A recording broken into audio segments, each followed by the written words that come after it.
maybe I'm gonna hit it. There we go.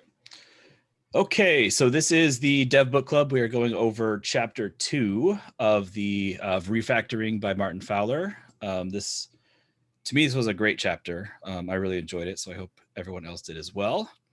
Let's just kick it off. So the chapter, I wrote down the overall theme for me was clarity. Like it was, and sorry for the pun, but it was very clear to me that like refactoring is all about clarity of code. It seems like that's what the message of this particular chapter was. So that's kind of what most of my themes are, but who else has a takeaway?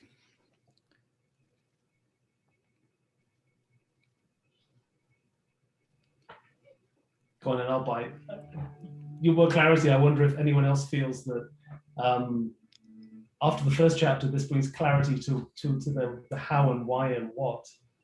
Like the first chapter was great as an example, but kind of jumping straight in there was a lot of questions about, when is this the right thing to do, and how do you do this, and this sort of thing. And this chapter seems to address a lot of that to me, at least. I agree. Yeah. Go ahead, Emily.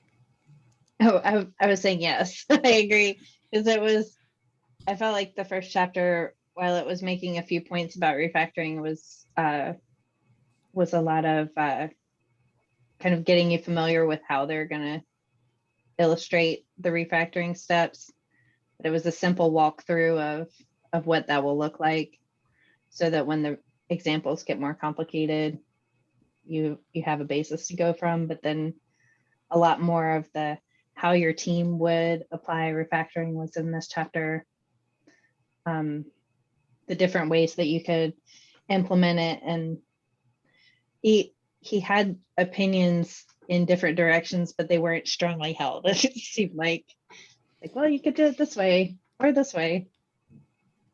I definitely got that same sense. One of the most I don't want to say like the most controversial to me, but like the weirdest parts was when he was talking about like when he's working on something, he wears like two different hats. One being I'm implementing what I'm changing, and then the other being I'm refactoring so that I can implement.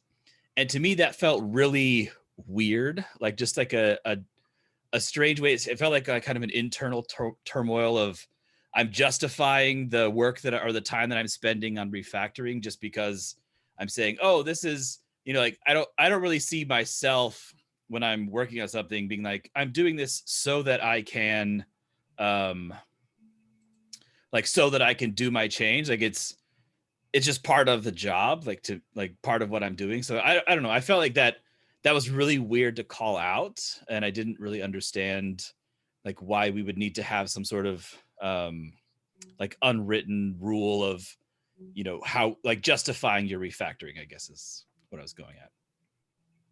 I thought it was interesting from the perspective of kind of along the same lines as the point he made in the first chapter, where he was talking about being intentional about taking super small steps.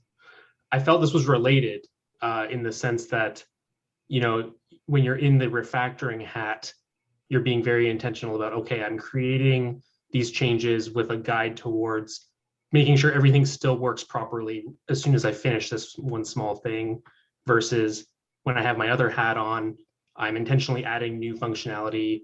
And it's just a different mode of thinking, where I find if you don't have that separation, it's related to, oh, I can just skip these steps. I know what I'm doing, and I can just skip towards that final result. I feel like maybe he's setting this up as a trick for your mind to make sure that you don't intermesh these two different things and end up with, oh, I refactored while I was adding functionality, and now some existing thing is broken, and I don't know how to separate these. Yeah. Definitely a good point. I think that was also an interesting thing I wrote down from when he was talking about as he's refactoring. I think he called it behavior preserving changes. So he's like, make very small behavior preserving changes, even to the point of you see a bug, leave it and like preserve that bug, even though you could look at it and probably fix it. And I know I've been bitten by that personally in the past. Like, you know, you change something, you're like, oh, this doesn't make sense. It's wrong. You change it. You're like, oh, I fixed a bug. And then turns out you actually broke something because a lot of people are relying on that bug or that certain behavior. So like, I did find that to be like an interesting thing out of the chapter was, you know, look at it as you're making changes structurally, but you're not making changes behaviorally, and like be very disciplined in what you do. So certainly feel that I've been burned in the past when I've tried to change the structure of the code and add new behavior at the same time. It's like, you know, for 5 minutes I think I'm the Java god, and then usually much later I find out that I'm not.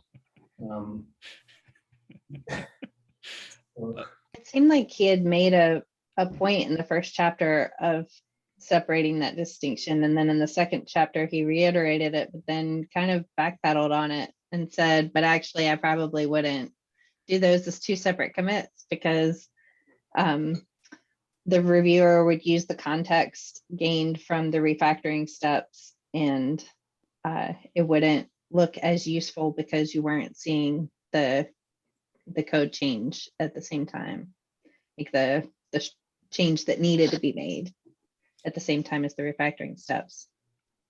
He made that case, but I was also thinking when he was talking about continuous integration, like if you did separate those steps, you could effectively like rebase all of your non-behavior changing, all of your refactoring, and actually be able to get into your trunk branch easier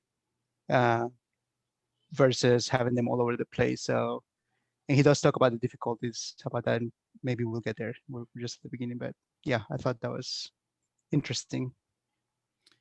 Yeah, that is. I'm curious, like if anyone else has experimented with different ways to approach like the whole refactoring in place, and like as you're working out. Like I know I've worked on teams before where it's been like, do your like I think he talked about this in the book, but like, you know, do your refactoring, make a commit that's like, you know, prep work or whatever, and then make a separate commit that's adding feature, and then I worked in places that are like, no, don't do that. You should make a branch, like pull request your refactoring to get to the point where you can do your work, and then have a whole separate branch and pull request for adding it, and all the way down to we don't care, squash everything into one commit. So like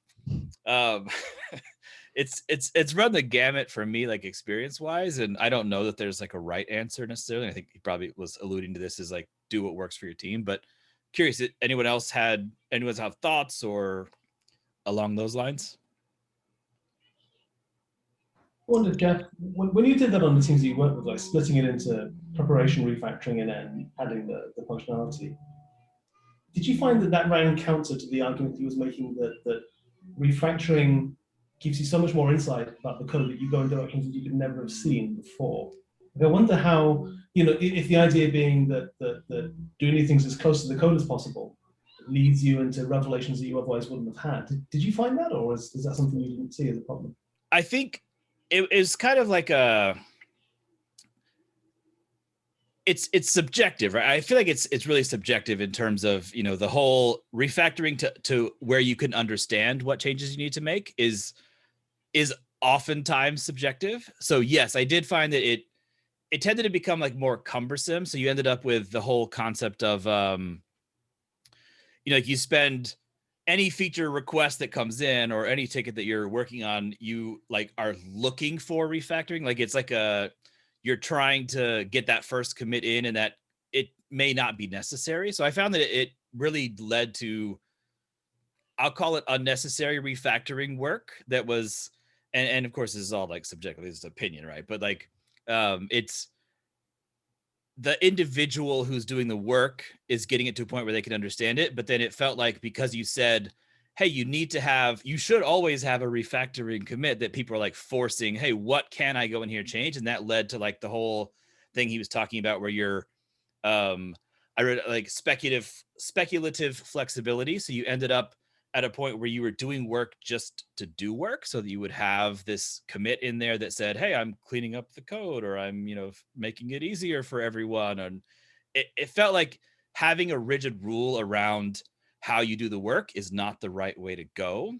And I think he also alluded to that when he was talking about how do you convince your manager that you should do refactoring, and it's like it's part of your job to accomplish the goal, and if refactoring is part of that, then that you shouldn't have to convince your manager. And like as a manager myself, I can say that I would much rather you refactor, but like I think it's like putting in a structure that says you must do this, or you should, like you have to split it out. Like if it doesn't logically make sense to the person writing the code, I don't think you should enforce some weird rule around, oh look, I can tell you wrote that because you needed to understand something, so it should be in your commit 1 versus commit 2. Like I think that's kind of insanity to me.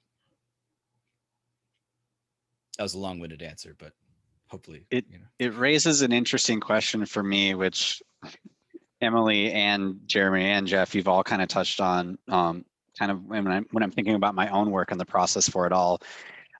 How many of you, when you're doing code reviews, actually read through the commit histories? Because I never do. I do. I look at the full PR, and so maybe what I'm trying to glean from this then is like the commit history definitely tells a story about how someone got to the point of that full PR, and I would love to hear more about what you're looking for when you're doing that.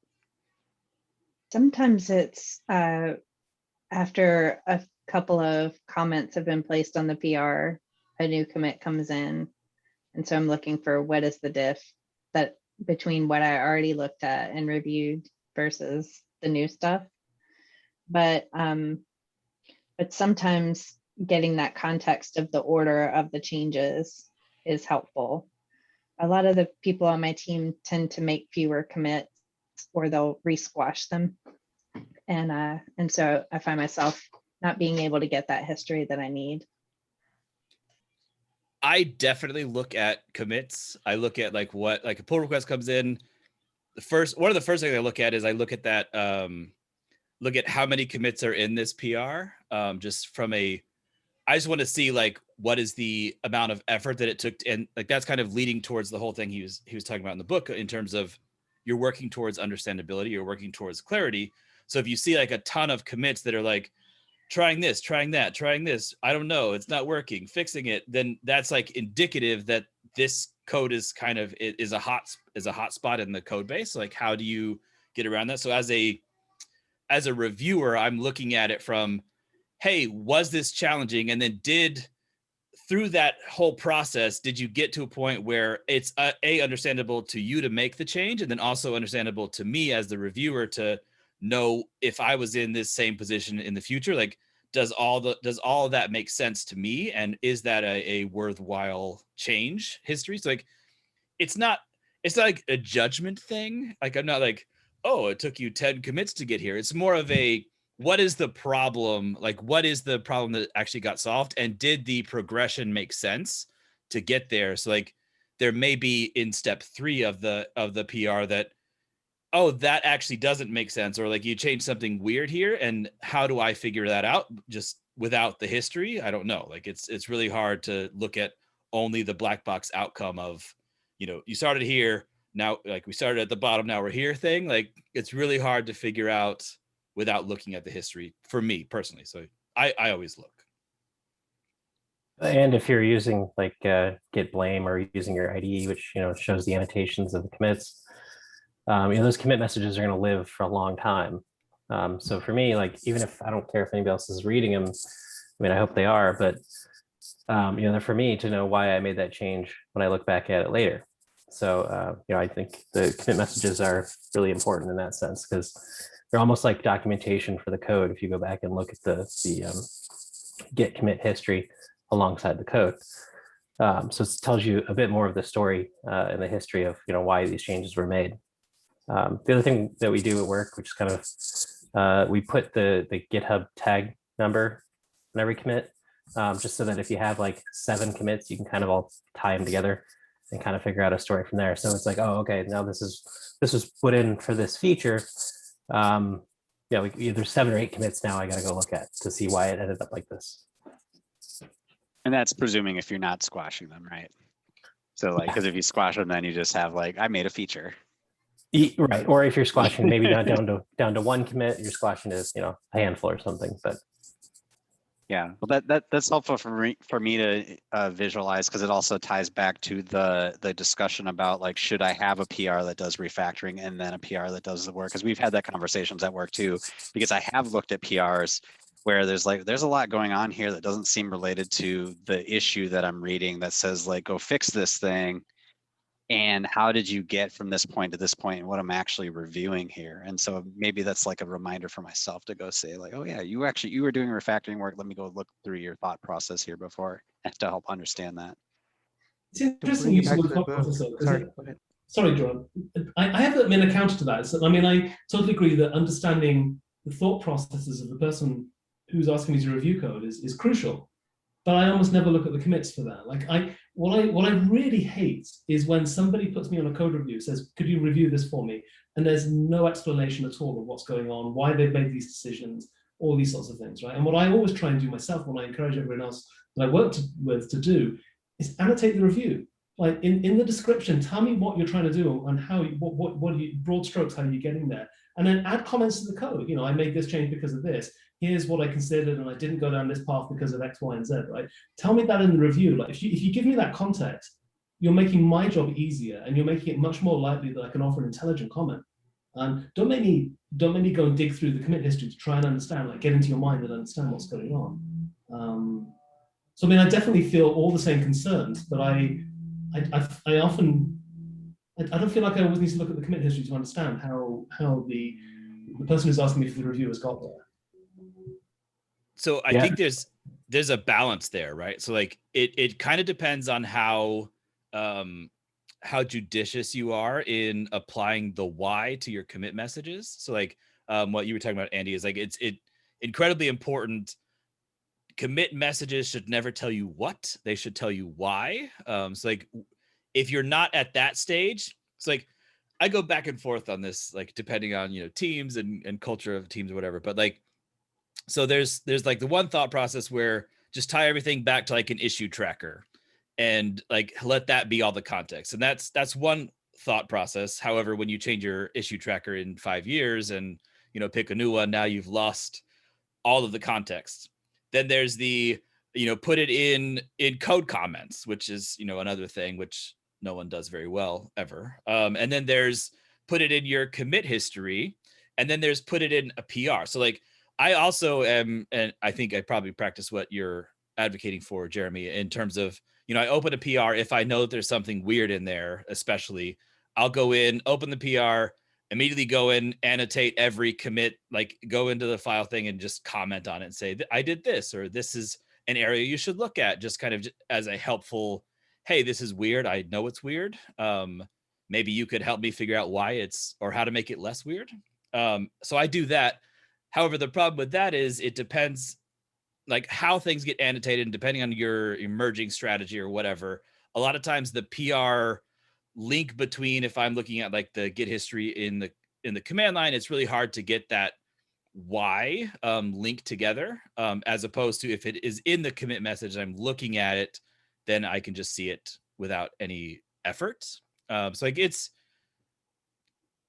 I think there's definitely balance there, and I don't think there is absolutely a right answer, but that, like, I do what you're saying is, like, I try to push people towards writing the why in the commit message so that it's easier to not have to, like, rely on either real-time communication. So, like, PR review where I'm calling you up on Slack or whatever, and we're screen sharing and you're walking me through it, or it's, you know, put in comments that get overwritten or resolved in PRs, and I've got to go dig through that way. Like, I think there's a trade there that is tough.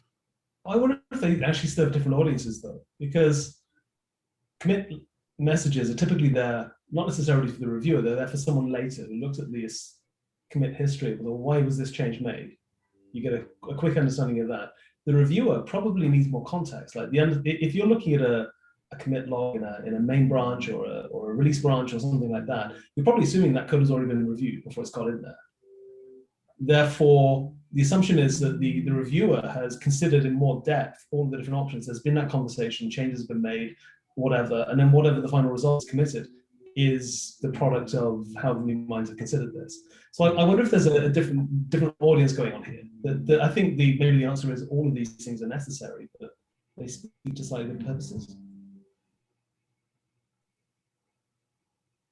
We mostly ignore all commits unless, I think somebody mentioned, like when you have some really messy stuff that seems irrelevant, like, I don't know, configuration file changes or random things that are not about what's interesting about that you want to review, like architectural things or logical things. And then I just tell them to clean up the history to put the important stuff in a single commit so I can ignore the rest. But we squash merge, so we don't get all of that commit history in the main branch. But we do try to describe what is supposed to be happening in the PR body, since usually those made it as part of the, commit when you squash merge, so people can go back and retrace the history. But the comment I wanted to make is that I did find it useful that, at least in the book, they are proposing that maybe you shouldn't be doing like this kind of like going and looking at the code thing, but that this is just one more opportunity for you to work with the person that wrote the code, maybe do some pair programming and maybe refactor on the fly, like just because you can get only so far, right? Like the code might be understandable to you, and so you have met the maximum that you should be doing in refactoring. Like you shouldn't go farther than what you need for what you're trying to do.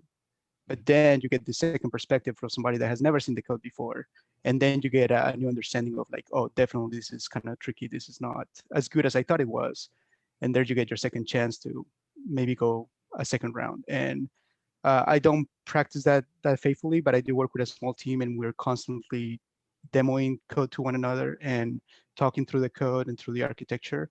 We don't wait until the PR to do that. And so, yeah, I mostly found that by the time I had to go look at the code, I already know what the code is, so there is almost no point. Yeah, we've been trying to work on some of our communication about implementation details before we get to the PR, which does help. When you've already talked a lot about what it's going to do, reviewing it isn't as taxing, but when you're just coming out of it and you've practically got to read the whole story to understand what the purpose of the PR is in the first place, I do tend to need to dig through those commits and stuff to understand. Mm-hmm.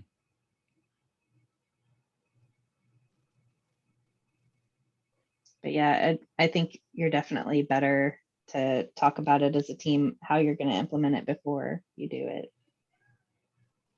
Because then you're not carrying that weight or trying to learn the PR at the time. That's always an interesting one too. Like if you don't spend the effort up front to like things that are troublesome or look weird, like to the point where I'm going to refactor this or whatever to get to an understanding. If you're not talking about your approach or like why you're doing that ahead of time, then by the time you get to the, PR stage, it's like, well, you've already done all this work. It's like, are we going to really undo like your initial refactoring that this entire thing is predicated on in review? Probably not. So like, I'm curious, like how often the review time refactoring, like the review time pair programming actually changes like fundamental steps that were taken up front versus is just an extension of like, hey, we could tweak this a little bit. However, what you did was right. So like, I think it's like getting that initial buy-in from other people up front is probably the best solution there. Is like, hey, I'm in here, it's stuff. Here's what I'm thinking. Just like bounce the refactoring idea off somebody ahead of time is probably, if you have that luxury. Like, some people don't. It just depends. Like me to that, maybe an extension of that, I really enjoyed the section of the chapter talking about when to refactor. And I love the idea of, people think about refactoring as being you only refactor when the code is terrible, but great code needs refactoring just as much as terrible code needs refactoring. Like it's a continuous thing. And that the other point to that I really enjoyed was that people often say, oh, I can't refactor, it's going to slow me down. But in fact, it's a practice where you take a small amount of time continuously to ensure that you actually get faster or maintain your velocity. We've all seen those graphs where on projects, teams start out really fast and over time that just flattens out, right? Because, you know, as the amount of code increases, the amount of complexity increases, if you don't continuously refactor, then you just end up in a position where you can't move quickly. So I really enjoyed those kind of justifications, right? It seems counterintuitive that you take some time that's not implementing features to make yourself go faster, but the justification's right there, I think. Yeah, Jeremy, that was the big takeaway for me too, is invest that time up front so that you can be faster when you're adding the new stuff. And, you know, when you talked about justifying why that's necessary to your product manager or manager, maybe your whole team, I think that's where you as the developer really needs to, I guess, advocate for that. Like, yeah, sure, I am taking more time, you know, to start, probably because the code base is a mess, otherwise it wouldn't be doing much. But it's so that we can add that next thing, you know, much easier. And I mean, for me, that's a big takeaway, and that's the big reason to do it. And yeah, you should be doing it continuously. Otherwise, I mean, it's just going to be this huge thing. You know, he talked about, you know, teams setting aside, you know, refactoring weeks just to kind of just do the pure refactoring because they weren't doing it continuously. And that's also a bad idea. So doing it little by little, and sure, it may have been faster, you don't know, but it may have been faster to just add the new code. But taking that little bit of care, I think, pays the dividends. And he made a point to say, like, make sure you justify that cost. Don't just do it just because it's ugly code or something like that, but make sure you say, look, because I did this, now the new code that we needed was much easier to add. I think you definitely hit on all the points that, you know, I took out of this chapter. So like the whole concept that the goal here, like the goal of refactoring in small doses, like you're saying, is easier to understand code is cheaper to modify. So it's saying like you're paying that penalty that, I mean, you know, I've been on teams before where we've done the whole tech debt pay down thing. Like, oh yeah, what we're going to do is we've got this feature and we're going to work on it for 3 weeks. We're going to just put it all in there. And then we're going to take 2 weeks after this. And then we're going to, you know, clean up the mess that we made. And as Jeremy pointed out in chat, the, you know, refactoring later is like documenting later. You're actually never, like, even when you get to that refactoring sprint or whatever you want to call it, you're not actually going to fix any of these problems because they're going to be too pervasive almost always. It's like, I think the whole, you know, easier to change, or easier to understand, change is cheap. And then like the aim, I don't know if he said this exactly, but like I wrote down, the aim is to not require an archaeologist to make changes to your code. And I think that's kind of the whole point when he was talking about legacy code, and how legacy code is a culmination of like the patch on top of patch, and you're trading off trying to meet short-term goals by making a change abruptly, or, you know, just like kind of piling it on and saying, oh, I'll clean this up eventually. And that is how you end up in that situation where Jeremy was talking about, where your line of ability to change your velocity is just flatlined because you literally can't change anything without changing it in 15 places. And so like the thing I wrote down was that teams need to be dedicated practitioners of refactoring. And one of the tools to get there is in the code review process of what we were just talking about, in terms of, as you're reviewing code, doing the whole, I'm going to call you and we're going to go through this and refactor it so that I understand what you changed, even though you understood it to the point where you could get there. Now I need to understand it, or the whole team needs to understand it. So I think that's kind of the pathway, is integrating refactoring into your process through that I think that's like probably the easiest mechanism, is like the code review side. Start there and integrate it so that you are doing those small changes constantly, like we were just talking about. So yeah, I think you hit on all the points that I took out of this chapter in like 2 sentences. So well done.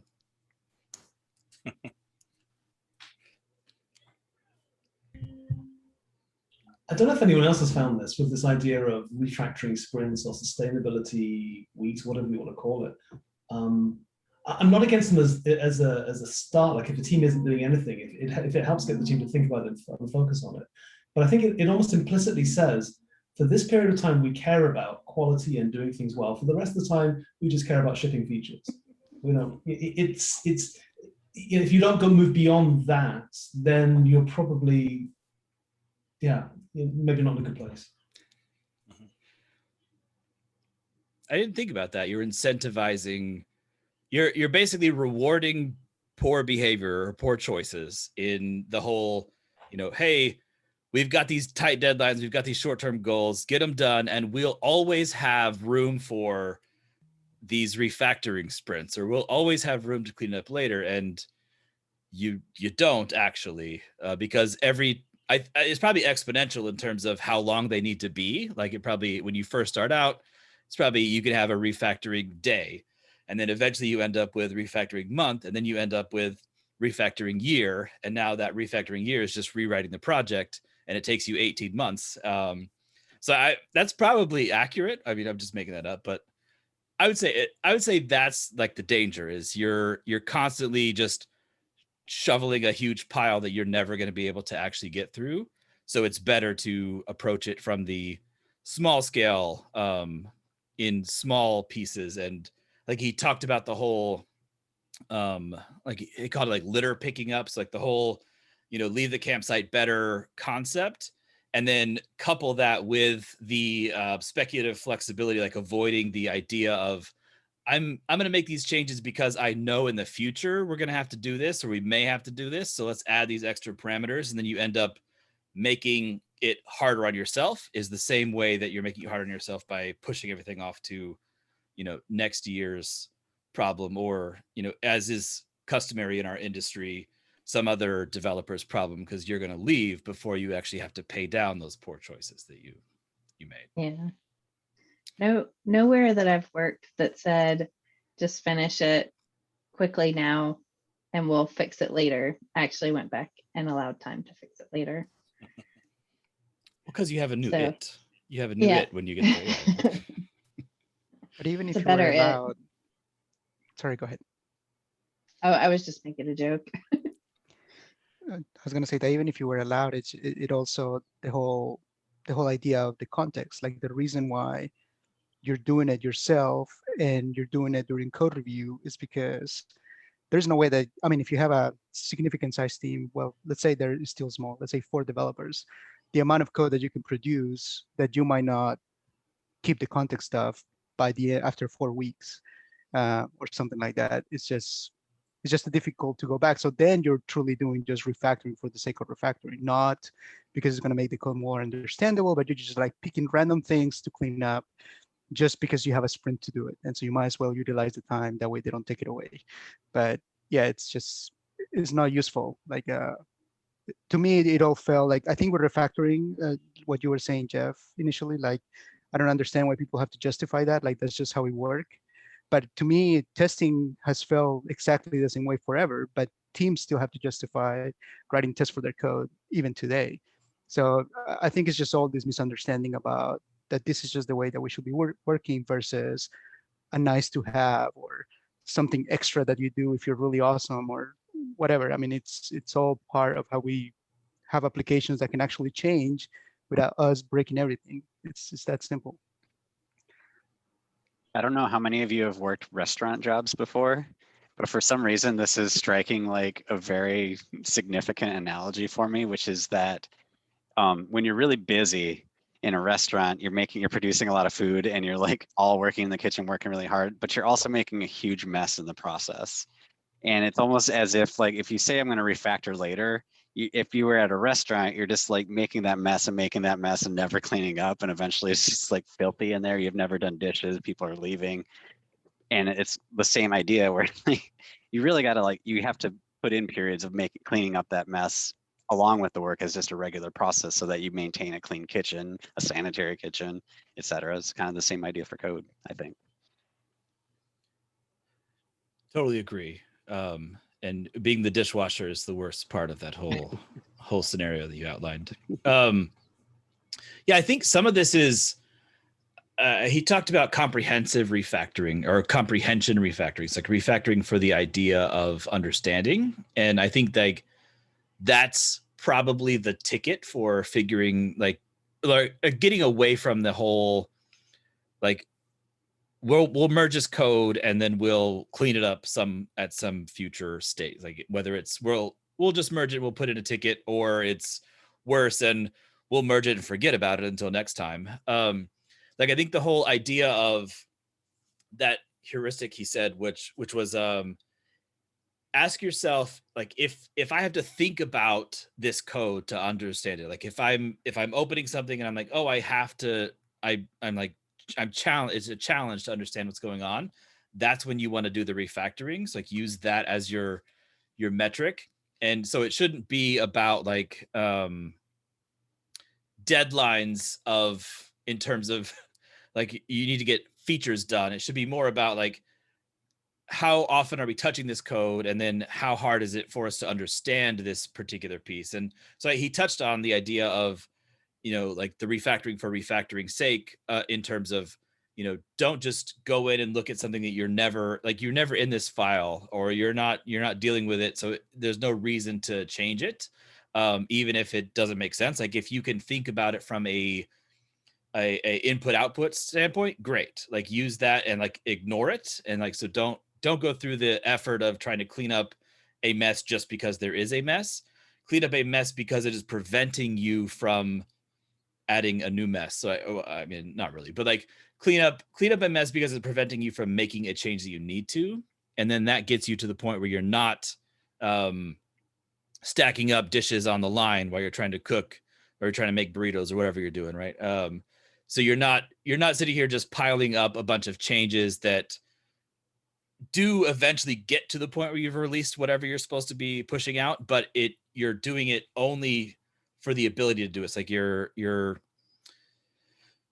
in the restaurant analogy, you are actively looking at your workspace and saying, oh, these things are in the way, they're preventing me from doing it, so remove them now. And like that's like I think the low level, how do you get this worked into your process? It's constantly treating it as, every time you open your editor to do something, what's my focus? What's in the way of that focus? And then cleaning it up there.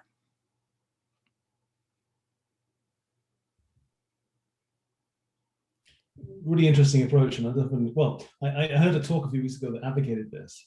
It chimed with something I did a few years ago. But has anyone ever analyzed issues that your teams have dealt with, like issues in terms of bugs reported by customers, and then tied that back into commits to look for which files have changed the most?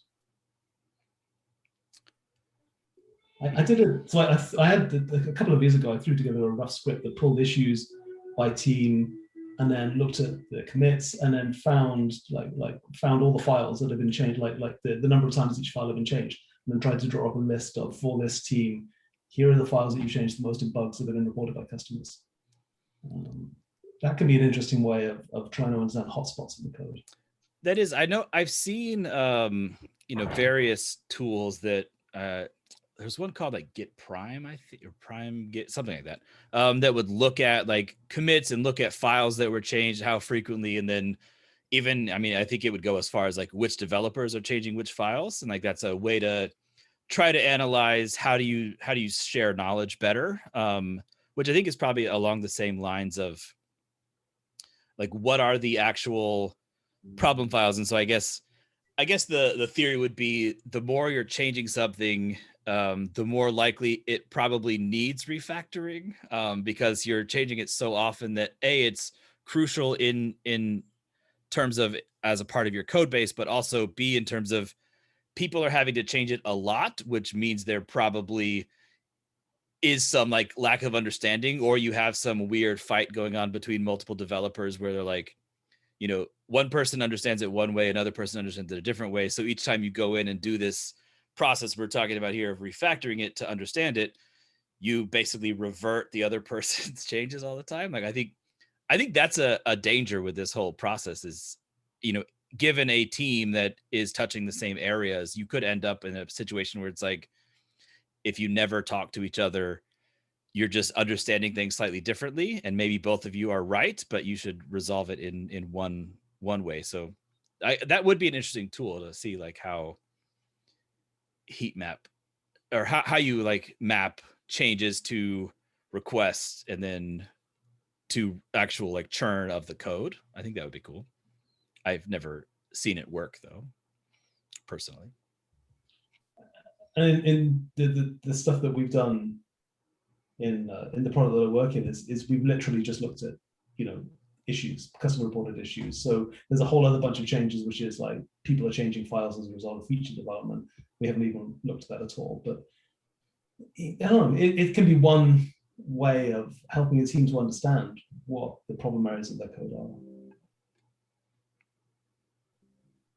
I think that also brings up something interesting that I found in the chapter, which is that the idea of code being bad is, I mean, obviously individual lines of code can be terrible, but most importantly, like the rot is kind of like an architectural level. So like what you were talking about, Jeff, like people understanding things different, like you shouldn't even be in that spot, in the sense that hopefully the whole team are telling some sort of story that is cohesive to begin with. And so all you have to do is just go and see, this was the story that we told ourselves, it's clearly represented in the code or not. And that's kind of like your signal to stop. I mean, obviously the story will evolve as you start trying to tell it. And that's why these evolving mechanisms are interesting. But yeah, hopefully nobody's in those dynamics in which like you're fighting over whether something should be a function or not in a code base. That sounds terrible. That would be fun though. Like you have like competing PRs that are constantly like moving or like extracting a method here, and then, oh no, move it back, and like rename this and rename it, ping pong back and forth. Like that'd be a fun, you know, you wait till someone's on vacation, then make the change. No, I'm just kidding. Don't do that. That's very bad advice. Yeah, I think that's kind of a good point out of, like, he talked about the idea of like the clarity of the code kind of brings you to a point where you can see like what are the assumptions that were made to make this work, or like what did you do, and then like that ties into the whole idea of like he talked about how you can't possibly understand all of the requirements for any change like up front, like in that whole, you know, almost like waterfallish approach of, hey, we're going to write this requirements doc that has, you know, everything that you need to do. So like everything you need to do up front, like no one can understand that. So like, how do you get from there to like codifying all of your assumptions inside your code base? Like that's that's like one of the areas that I think is really tightly tied into writing tests and like the whole TDD approach, and then weaving that into the refactoring. Like, and one thing, I don't know if he mentioned this chapter, if it was a previous one or the previous chapter, but he talked about the idea of like not in your refactoring, you shouldn't be deleting or removing tests, and you should, like, because you're not changing behavior, in theory, it should always, like, your test should always work. And like, I disagree with that, just because a lot of times you will have to add or modify tests, even though you're not changing like the general behavior. As you're refactoring, you're moving stuff around.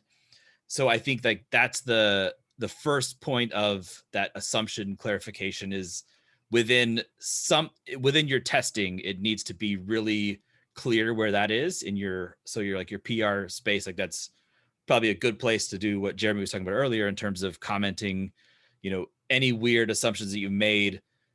Be sure that they have a test, like as a first, you know, reviewing your own PR, go in and say like, I made all these assumptions. I know I made these assumptions. Did I actually put that in here somewhere?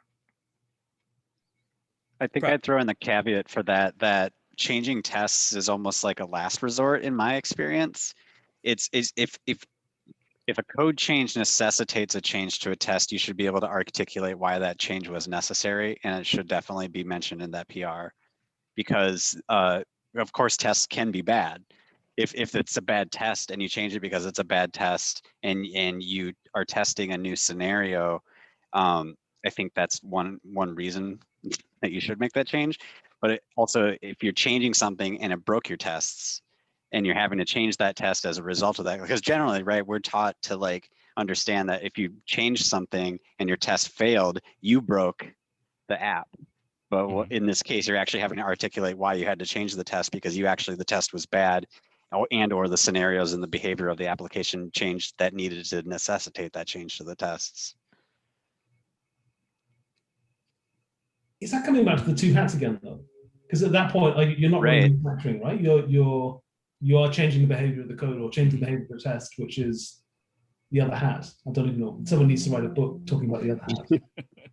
Which hat am I wearing? Which hat am I wearing when I'm intentionally breaking the test? I think some of that is also like, it may not even be intentional, right? Like it may be, it may boil down to you're making a change so that you're refactoring to make it understandable. You're refactoring to change some really deep assumption that was made. And so like the test breaking may not actually be an indication that what you did was wrong, or that you're breaking some rule or whatever within the code base. It's maybe more of an assumption that has been written in there and written in the test itself. So like you have like, I think we're at a point now where we're talking about like multiple levels of assumptions, right? Like you're talking about like, I'm assuming how this should work. I'm also assuming how it does work. And like, that's where I've seen most of the brittleness in terms of tests, is when your test really relies on, instead of testing outside behavior, you're actually testing how things work internally. That's when you end up in the situation where small refactorings break 50 tests because there's some assumption that was codified into how it should work. And that's not necessarily true. Like so like it's more a symptom of not poorly written, but tests that were written with an assumption that is no longer true. So I think it's okay at that point when you're changing, when the breakage of the test is not the behavior that you're actually testing, but the implementation. I think it's okay to consider that as part of the same hat. I really don't like this hat thing. But you as a developer should be able to articulate that, right? Because you would be able to rationalize it, that I know these tests broke. I changed these tests because now I've changed the code to work under a different set of assumptions than we assumed before. For sure. Yeah. And well, hopefully. Otherwise it means that you didn't understand what you didn't understand. And now we're in that whole unknown space, and that's not a good place to be. I wonder that is the gold standard that a test should only test the behavior, not the implementation. The minute you mock and spy and everything, you've coupled your test to the implementation. Like to me, unit testing is, the value of unit testing only starts at verifying that the code is correct. Like the value I get from great unit tests is I can now change the code without fear.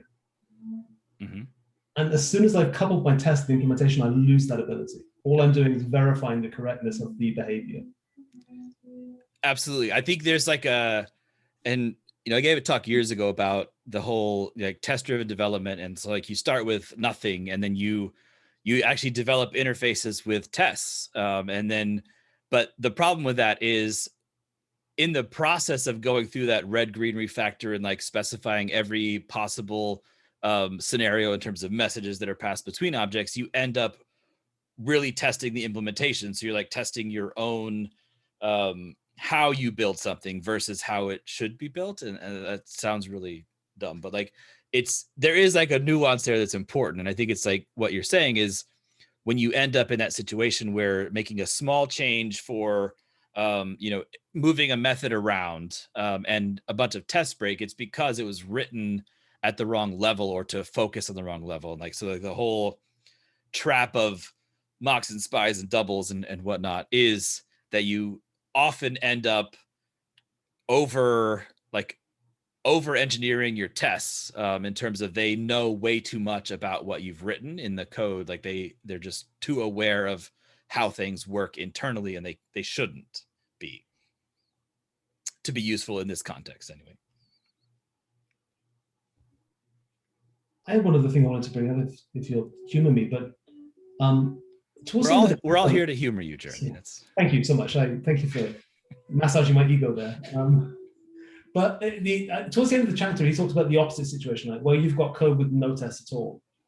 and talks about legacy code. The section on automated refactoring I thought was really interesting and important, because I've seen in a lot of teams that with teams that are working with legacy code, that people are terrified to change things for reasons other than adding new features, because they have no idea of the consequences that are going to happen as a result. And to me, I think the only way to get beyond that is to get really skilled in your tools. Like we use IntelliJ IDEA at work, and it is phenomenal. Like the refactoring support in that tool alone justifies the ticket price. It is incredible.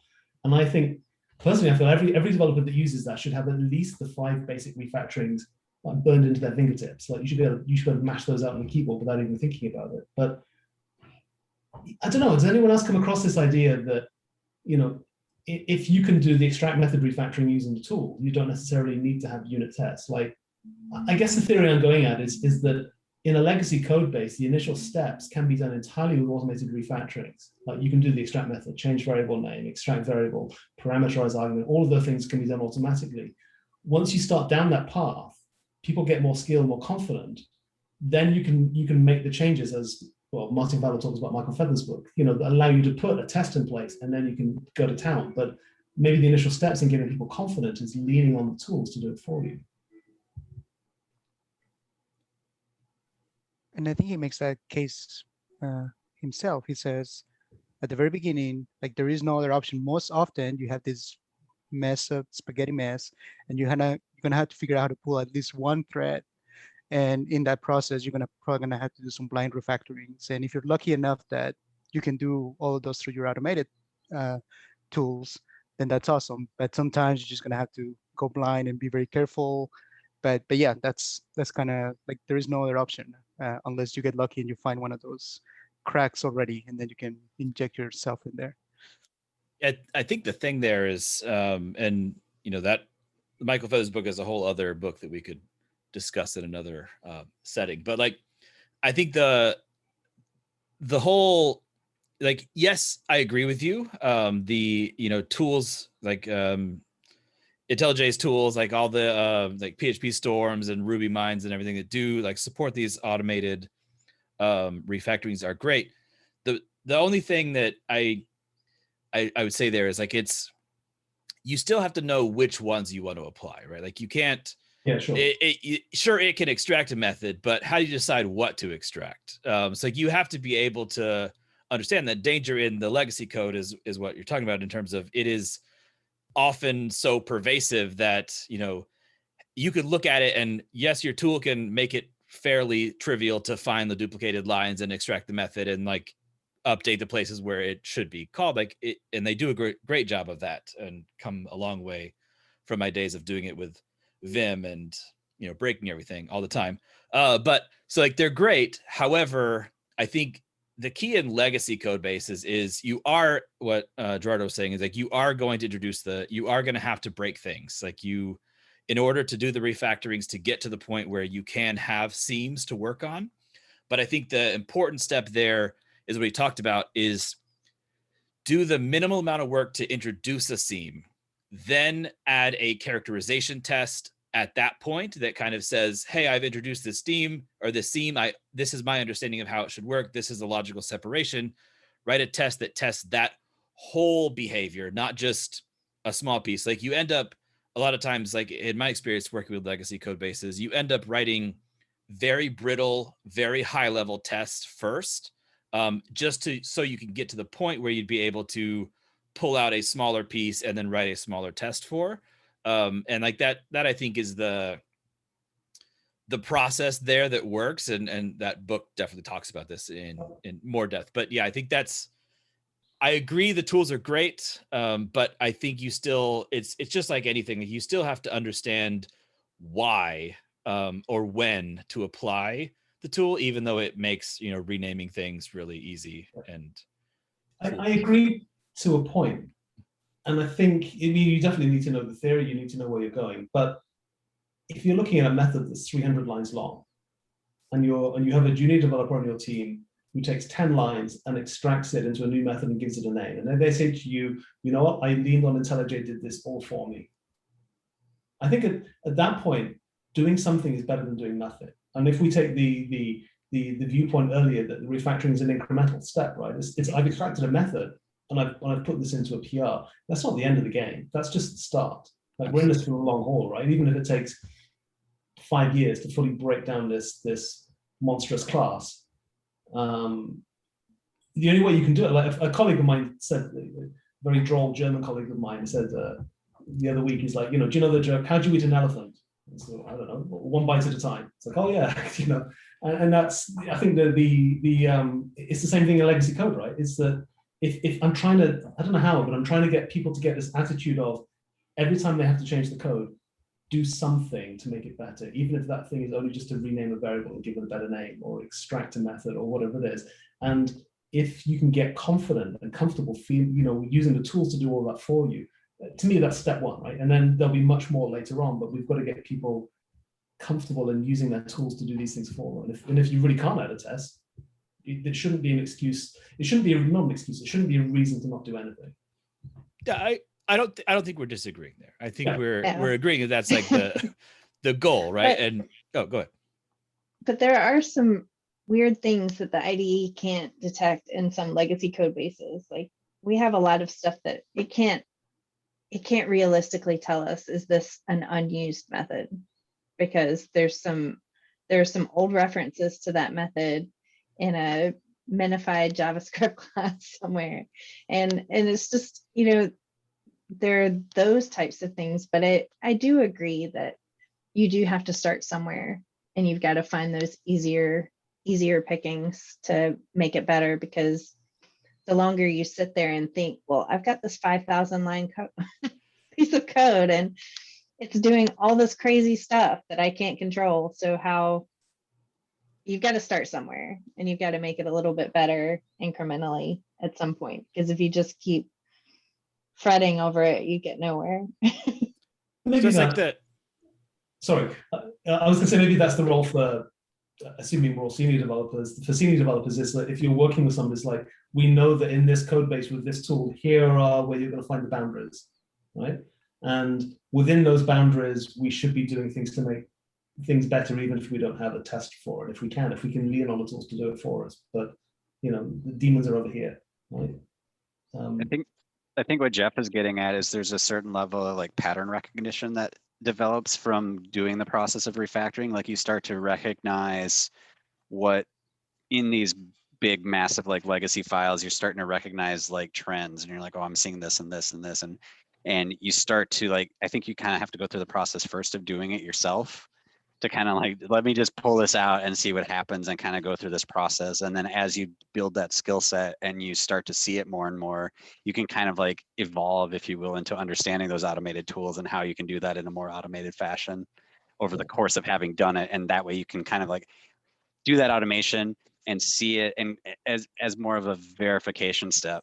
Like, yep, this did it the way that I would expect to do it. This does it how I would have done it. And you kind of learn that and get that skill set, which eventually makes you faster and more capable and able to do this.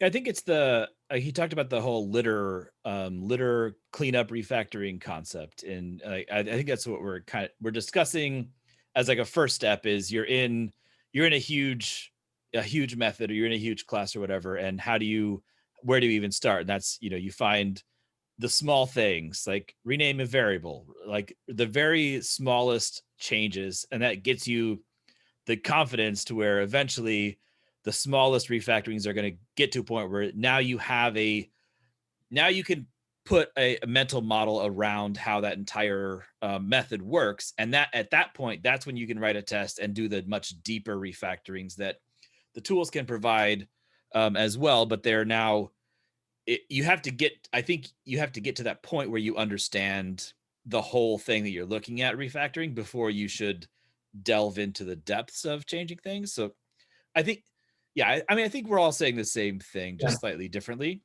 Yeah. The one thing I will say, Jeremy, that is funny, like I've worked in code bases before where, you end up paralyzed, and Emily, you talked about like, just constantly thinking about, oh, I should clean this up. And I think the metric for when should you actually start acting and like get out of your should I do this is when you know which developer who used to work on the project wrote the lines of code that you're staring at, because you know like their style and you know everything. Like that's, I've been there too many times where it's like, I bet you that this person wrote this, and like at that point it's, you should have changed that weeks ago, because you now are like, you're keeping these problems in your head constantly. Like that's the danger, is now every time you open that file, you're like, you're doing the pattern recognition. You're seeing like, what are the refactorings I should do? Just do them. Like just put them in there. Like if you know that it's, I can extract a method here and clean up and just give it a name, do that then. And then once you've done all the little things, like you picked up the little pieces of trash, now it's time to say, what is the whole thing and what does need to change and what can I actually write a test for here? Yeah, it makes sense. I'm working on an assumption or a theory as well that I mean, I completely agree with you that knowing the theory behind the refactoring is necessary. But I'm wondering if there are 4 or 5 heuristics I can give to junior developers or developers and teams who aren't used to doing this. Like if you see a comment is a great place to extract a method and give it the name of the comment. Or if you see an if block, there could be a method there.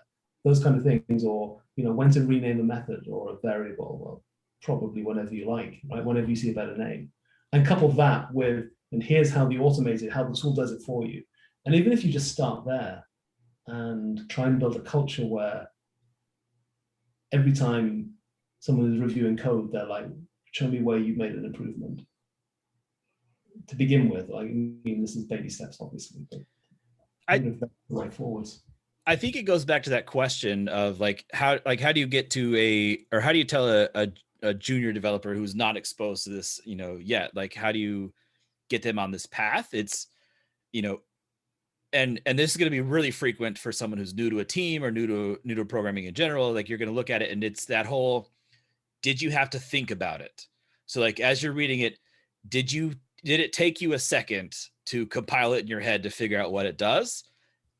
Look for, how could I have made it instantaneous? And if that's renaming something, rename it. If that's moving it to a different place, move to a different place. Like I think that's the key, is like, ignore the fact that there's a catalog of 8 chapters in this book that are refactorings by name, and like that those tie to an IDE that says extract method. Like ignore all of that. Ask yourself, did I have to think about this? And chances are you have to think about a lot of stuff, but like, was I having to think about it because I didn't understand the initial assumptions, or did I have to think about it because the code doesn't explicitly tell me in a clear statement, this is what I do and why? And like, that's kind of I think that's where I would start with. How do you get people on this path? Is just ask yourself this one question. Did I have to think about this? And then if you did, how can you make it to where you didn't have to? Well, that's a great, I really like that, because I really think that speaks to the overall principle, right? And then you say, if you find yourself having to think about the code, here's to start you off, here's 5 things you could do, or 4 things, or 1 thing. I don't know what the right number is. And a junior dev is not always recognizing that pain of reading through the code as a problem, but they're internalizing it to themselves, giving them the power to see that pain means that the code is not a good quality and we want to make it better, and you can make it better, is a big step, because there's a big difference between, that's a method I've never seen used before and I need to go look it up, and why are they like using this like really roundabout for loop, just as an example, like why is this so complicated to understand versus just a new pattern that they haven't used? Yeah, why are they doing a for loop and then immediately returning the result of the first iteration? That doesn't make any sense. Yeah.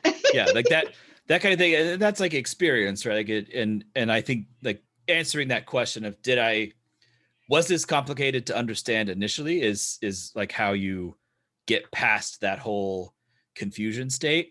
And like, I think it's part of this whole, book club and, writing blog posts that are like, oh, learn solid and learn this and learn that, like learn design patterns, go pick up the Gang of 4 book and read it and then apply it to your code base. I think we are doing like a huge disservice in, it can be really simple to figure out when you should do these things. Like, you don't need to know the names of things. Like, I like knowing the names of things and like recognizing patterns, but you don't need to make these same changes. Like, the fact that they are in a catalog is because people have recognized that they've done them over and over and over again. But to get there, as any individual engineer, you have to do them over and over and over again. So like, it's less important to read the book first and then apply the refactoring. Is more important to just start making it so that you and your team understands what you're writing. Like, that's the level set, whether you did it correct according to Martin Fowler, or, you know, whether Jeremy Cook says you did it correctly or not, doesn't really, it's not, you know, that's not the goal. The goal is, do you understand what you're doing? Can I just say I'm honored that you put me and Martin Fowler in the same sentence? I mean, we're both English, but apart from that, I'm not sure if I'm worthy to be mentioned in the same sentence. So. That was not the takeaway, Jeremy, but. Well, I'm yeah. My ego is now even more inflated now, Jeff. Okay. All right. Anything else? I think we're approaching the, a little over time. Any last thoughts? Just have to mention the most random thing that just made my heart skip for a minute. And as a member of the Church of Agile, I just love the slap in the face about, like, if you're not doing refactoring, if your code is not self-testing, there is no possible way that you're in the path that you think you are. And these days, everybody just claims to be doing Agile, but even as enthusiastic as I am about it, I know that, we haven't been doing some of these things, and I totally can see the failures in there. So I really like that.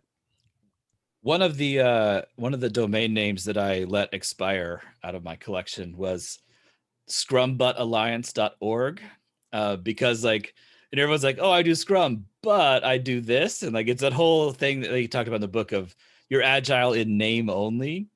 I personally don't really think that that's important. Like, to, are you a card carrying Agile developer? Like, I mean, I don't think that we need to have like this whole certification process, and like, do the process that works for you. Like, take the pieces that work for you, and the piece that does work for you is refactoring. I'm gonna just tell you that. It's like, it's not like an option, but yeah, I think I agree. Like, it's kind of like like you said, like a slap in the face. Like, are you actually Agile? Did you actually apply refactoring correctly in your process? And I don't think there is like a correct. I think there's an outcome. Like, chase outcomes, not processes.